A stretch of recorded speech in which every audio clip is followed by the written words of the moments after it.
The hum of my truck's engine was the only familiar sound in a scene that felt completely wrong. I killed the engine, and the silence that followed was heavy, punctuated only by a sound that made the hair on my arms stand up a low. Pained whining. There, in the middle of a rain-soaked pasture, was a scene of impossible physics. A massive, yellow caterpillar excavator, the kind that can move tons of earth without breaking a sweat, was sitting at a sickening angle.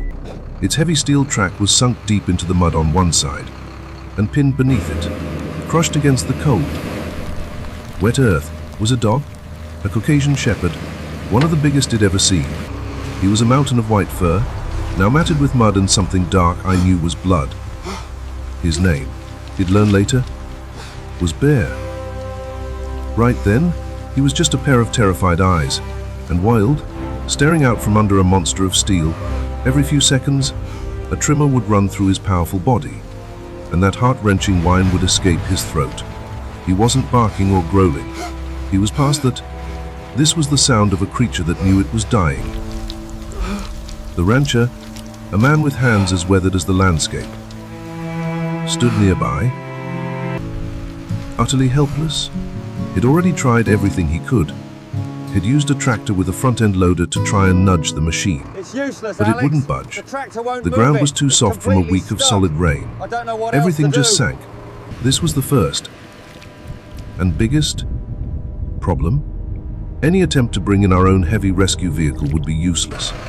It would get bogged down in the same mud, becoming another steel statue in this tragic diorama. We couldn't lift it from above. We couldn't pull it from the side. Looking at the dog, I could see the shallow, rapid rise and fall of his chest. The weight on him was immense. It wasn't just pinning his leg, as the rancher had said over the phone. The steel track was pressing across his entire hip and lower back. Every breath was a struggle against thousands of pounds of dead weight. He'd try to shift, to dig himself out with his front paws, but the effort would send a fresh wave of agony through him, and he'd collapse back into the mud, his muzzle trembling. This wasn't a simple case of being stuck. This was a slow-motion crushing, and as I watched him, I knew that our usual playbook was useless here. We were going to have to find a way to defy gravity, on ground that wanted to swallow everything whole. How we were going to do that, I had an idea, but looking into those eyes, I knew we had to rewrite the laws of physics for him, right here and now, or his story was going to end in this field. There's a saying in rescue work, slow is smooth, and smooth is fast. Rushing in gets you hurt. It gets the animal hurt. So we took a deep breath and started to think. The caterpillar was the enemy, but it was also the only potential anchor point on this sea of mud. The ground itself was our biggest obstacle. The plan we came up with was old school. It was about leverage, Can't lift it. not we brute use force. leverage and tilt it right here. We couldn't Got lift it. the machine, but maybe we could I'm tilt setting it, the chains on the just pivot an point inch, now. just enough. We would use a combination of high-tensile winch cables, heavy-duty chains, and something called a turfer, or a grip hoist. It's a hand-operated tool that can pull with incredible force, clicking one notch at a time. Our plan was to create a pulley system. We have We'd to run a move cable now. from It's the going excavator's under. main arm, Get the cables, loop it hurry. around the solid frame of a distant, more stable flatbed truck we'd parked on a gravel path, and bring Come it back on, to the lift. turfer, which would anchor to the excavator itself. It It was a complex, self-tightening loop. In theory, as we cranked the handle on the turfer, it would slowly pull the machine's own arm downwards, forcing the opposite side pinning Bear to tilt upwards. The risks were enormous. If any anchor point failed, if a cable snapped, the entire machine would slam back down, Okay, easy now. and it We're would gonna be get over you out of here, instantly. nice and slow. The metal was groaning under You're its all own right. weight, settling deeper into the mud. We had no room for error. Easy, big guy. My Nobody's partner, gonna hurt you. Mike, Just take it started slow. setting the primary cable. Wading through the thick mud, I approached Bear. I needed to get a rescue sling under his chest, so that the moment we got that fraction of an inch of space, we could pull him clear. It's okay, boy. I moved slowly, I'm speaking not to him in gonna a hurt low, you. calm Just voice. let me help. His eyes tracked my every move. He was too weak to grow, but I saw the muscles in his neck tense up. He was a guardian dog, and even in his agony, his instinct was to be wary of strangers. I laid a hand gently on his head, avoiding the pinned area. He flinched, then relaxed, just a fraction. He was exhausted. He knew he needed help. As I worked the wide nylon straps beneath his front legs, the reality of his situation hit me full force. The pressure was so intense I could barely fit my fingers between his body and the steel. He let out a sharp cry as the strap moved against his trapped hip, and I froze, murmuring apologies. With everything in place, we began. Mike took the rancher to man the guide ropes, designed to prevent the machine from slipping sideways. I took the handle of the turfer. Click, the cables tightened, singing with tension. Click, a groan of stressed line, metal. John, we're moving in. Ready. Click. I watched the gap between the track and Beer's body. Nothing. My heart was pounding in my chest. We needed more force. Click, click. Suddenly, a deafening bang, like a gunshot, echoed across the field. The main winch cable, where it was looped around the excavator's bucket, had slipped off a steel tooth it was resting on. The entire machine shifted, dropping maybe half an inch with a sickening thud. Bear screamed. It was a sound he'll never forget. A raw, piercing scream of pure agony. Everything stopped. We had almost killed him. For a full 10 seconds, nobody moved. Nobody breathed. The machine had settled again. Deeper now, we'd lost ground, but we were still here. The plan was still sound. Our execution had been flawed. We painstakingly reset the cable, securing it this time with heavy D shackles to ensure it couldn't slip again. We started over, my hands slick with sweat on the turfer handle. Click.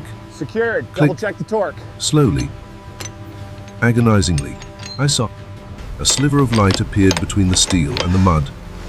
An inch. That was all we got. It was much, but it was a universe. Now, I yelled. Mike and the rancher pulled on the sling. There was resistance. Bear was wedged tight.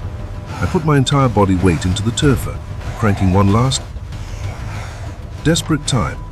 The machine tilted a fraction more. And then, he was free. He slid out, a dead weight of mud and fur, and we dragged him clear of the danger zone. The moment his body was out, I released the tension on the hoist. The caterpillar settled back into its muddy throne with a deep sigh of metal. But it was empty now. Bear lay on the grass, panting, his body trembling violently. But he was out, he was free. He lifted his head, looked at the machine, then at us, and for the first time, I didn't see terror in his eyes. I saw confusion, and then a profound, bone-deep exhaustion. The fight was over. It's all right, the work wasn't done. Freedom was just the first step. I immediately began my assessment. His breathing was still shallow, a clear sign of shock. The entire left side of his body was a mess of scrapes and deep contusions. His hip was obviously injured, but a quick, gentle check confirmed nothing seemed broken, a miracle. It was severe soft tissue and nerve damage, a crushing injury that would take a long time to heal. Easy now, big guy. We covered him with emergency blankets to fight the shock and keep him warm. Just take it easy. I administered pain medication to ease his suffering. The rancher brought over a bowl of water, and after a few moments, Bear managed to lift his head and drink, his lapping weak but steady. It was a good sign. It showed the fight was still in him. We carefully loaded him onto a stretcher and into the back of my truck for the long, slow drive to the veterinary clinic. He never took his eyes off the rancher, a silent communication passing between them. A few days later, I came back to the clinic to check on him. The change was remarkable. He was clean, his white fur brushed and soft. He was standing, albeit with a pronounced limp, in a large, comfortable kennel. When he saw me, he didn't cower. Instead, he gave a slow, deliberate wag of his tail. He remembered. The vet said he was one of the luckiest dogs she'd ever seen. No permanent bone damage, just severe bruising and swelling that was already starting to go down with anti-inflammatories and physical therapy. His resilience was astounding. Weeks turned into a month. His limp faded, replaced by the confident, rolling gait of a shepherd. His spirit returned in full force. He was no longer a victim, but the proud guardian he was born to be. The day came to take him home. Driving back up the long, gravel road to the ranch, I saw the excavator. It had been pulled from the mud and was parked on a high, dry patch of ground, silent and still, a yellow giant, dormant. We opened the truck door, and Bear jumped out, He stood for a moment, sniffing the air, his tail held high. He looked across the pasture, the same field where he had been trapped. Then he took off, not a frantic run, but a powerful, loping trot. He was reclaiming his territory, his presence a declaration that this was